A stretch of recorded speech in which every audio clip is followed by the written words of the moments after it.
Hello everyone, and welcome to our next lecture on the history of the alphabet.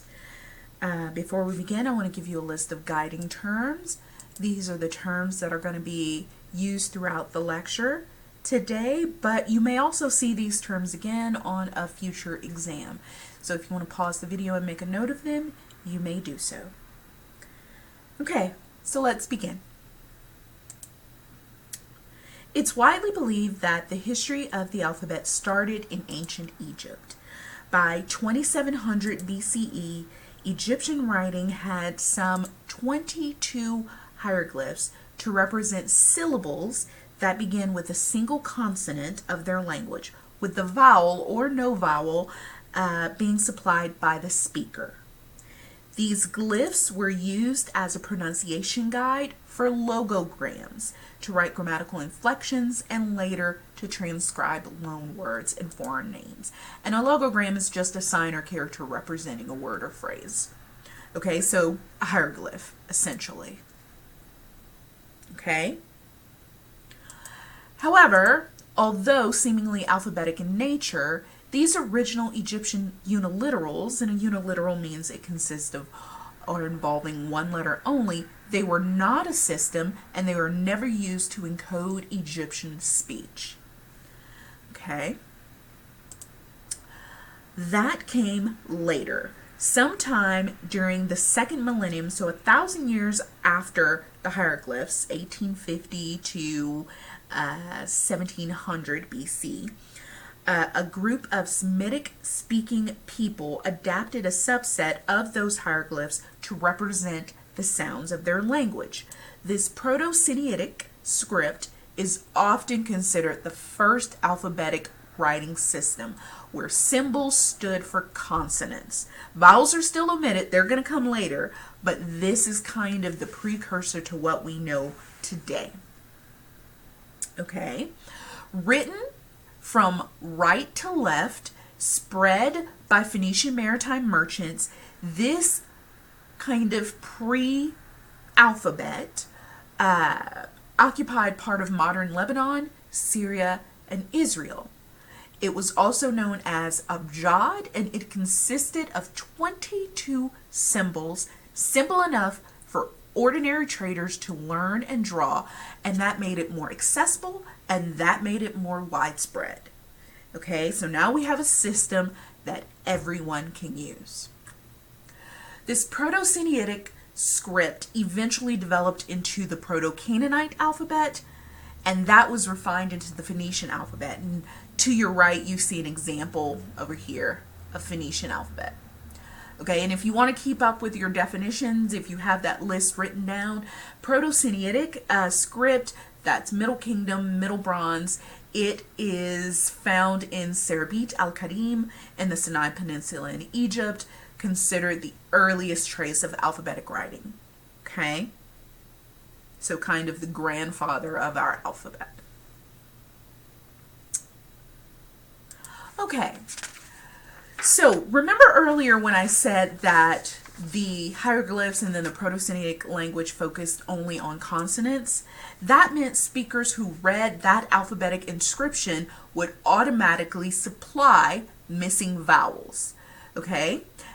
But in order to help them remember the alphabet, those consonants, each letter was given a name. So for example, Aleph and Beth were the first two letters. Okay, that eventually gets to the Greeks. By the 8th century, the Phoenician alphabet had spread to Greece, and it was refined and enhanced to record the Greek language. Okay, some of the Phoenician letters were kept, others were removed, but the most important thing that happened were vowels. Okay, the Greeks started using letters to represent vowels, and most scholars believe that it was this addition that took away some of the ambiguity of language that marked the creation of the first true alphabet. Okay, and this was still with its problems. So the Greek language was originally written from right to left, and then it was changed to something called Boustrophedon. And Boustrophedon, looking at this expanded definition over here, is a bidirectional text. So it would go right to left and then left to right, but the right to left was backwards. So let's look at this example. This example of Boustrophedon text was written specifically for the Wikipedia article on this ox turning method of covering a wall with text in ancient Greece and elsewhere. Okay? Eventually, by the 5th century, this had settled, right? And now we're going left to right, which is what we're used to. Okay? But it's this Greek alphabet that gave rise to other alphabets like Latin, which spread across Europe, and Cyrillic, which spread across Russia. Okay? However, before the early Greek alphabet stabilized as classical Greek, it was borrowed by the Etruscans. And the Etruscans were the predecessors of the Romans in Italy. And they came from a different non-Indo-European linguistic tradition. However, before they died out, the Etruscan alphabet, like the Semitic alphabet before it, developed into two offshoots that we are familiar with: the runic alphabet and the Latin alphabet. So let's trace what we have so far. We have the Egyptian hieroglyphs, and then we moved on to the Proto-Sinaitic script. Then we moved on to the Phoenician alphabet. Then we moved on to the Greek alphabet. Then we moved on to the Etruscan alphabet. And then we went on to the runic and Latin alphabet. Okay. So let's talk about those two. First, the runic. The runic alphabet was used by Northwest Germanic tribes who eventually brought it to England. Okay, so similar to the way our alphabet is called by its first two letters, alpha and beta in Greek, the runic alphabet is known by its first 6 letters. Okay, and that's called, you see it right here, Futhorc. Runic symbols are angular. Look here at the example at the bottom. And that's because the alphabet was designed for engraving or inscribing on stone and wood. This was a highly specialized craft, and many of our runic artifacts that we still have today are in museums displayed as art because the crafting of them was so specialized. And you can see the images here at the bottom, and you have some images in your book. Okay. The Germanic invaders of England, and we're going to talk about them later on in the semester, they used the runic alphabet until they were introduced to the Latin alphabet. The Latin alphabet, or the Roman alphabet, was spread throughout the Roman Empire by legionnaires, and legionnaires were just young Roman citizens and infantrymen. And this alphabet was adopted for use by many peoples. When the Germanic peoples encountered the Latin alphabet, they didn't phase out the runes, okay? The runes continued to be used somewhat. In fact, they actually adapted the Latin alphabet to their needs, okay? Slavic speakers, like Russians, Bulgarians, and Serbs, on the other hand, they adopted the Cyrillic alphabet, named after the Greek missionary Cyril. Cyril's alphabet included a number of symbols for sounds that weren't in Greek and modified the shapes and uses of some of the letters. Other Slavs, those whose religion originated in Rome, so the Poles, the Czechs, the Slovaks, the Slovenians, they used the Roman alphabet, but they supplemented it with diacritical marks like accents to represent sounds that the Roman alphabet could not produce. Okay? Old English writers, also problematic, they incorporated letters representative of common sounds in the Roman alphabet. And so you'll see kind of what I mean here. Here are some common Old English letters. One is ash. It's similar to the modern short A sound, like found in cat. Next is win. Win is like the modern W sound. Thorn is the modern TH sound, but it's usually at the beginning of words. Eth is the modern TH sound that's at the end of words. And yoch is substituted by Y in modern text, okay, because it makes the same sounds. Modern editors today still maintain thorn, eth, and ash, but because we have a W and because we have a Y, we no longer need yoch and win. Okay?